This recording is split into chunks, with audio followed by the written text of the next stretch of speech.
कहानी का शीर्षक सच्ची पूंजी। एक छोटे से गांव में रामू नाम का एक लकड़हारा रहता था।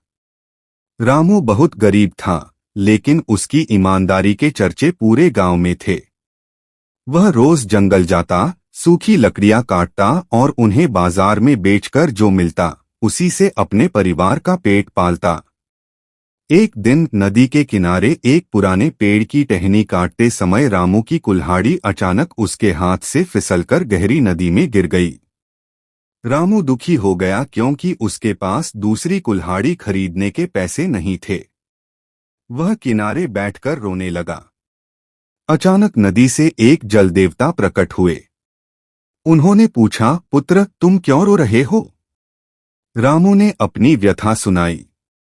जलदेवता ने मुस्कुराते हुए नदी में डुबकी लगाई और एक सोने की कुल्हाड़ी लेकर बाहर आए। उन्होंने पूछा, क्या यह तुम्हारी कुल्हाड़ी है? रामू ने सिर झुकाकर कहा, नहीं प्रभु, यह मेरी नहीं है। देवता फिर अंदर गए और इस बार चांदी की कुल्हाड़ी लेकर आए। रामू ने फिर मना कर दिया। अंत में देवता उसकी लोहे की पुरानी कुल्हाड़ी लेकर आए। रामू की आंखों में चमक आ गई। उसने कहा, हाँ, यही मेरी कुल्हाड़ी है। जलदेवता उसकी ईमानदारी देखकर बहुत प्रसन्न हुए।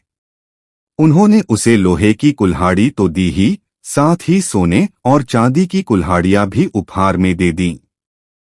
रामू अब अमीर हो गया था, लेकिन वह अभी भी वैसा ही सरल और ईमानदार बना रहा। उसने उन पैसों से गांव में एक स्कूल और अस्पताल बनवाया। सीख: ईमानदारी सबसे बड़ा धन है। जो इंसान अपनी मेहनत और सच्चाई पर भरोसा रखता है, अंत में जीत उसी की होती है।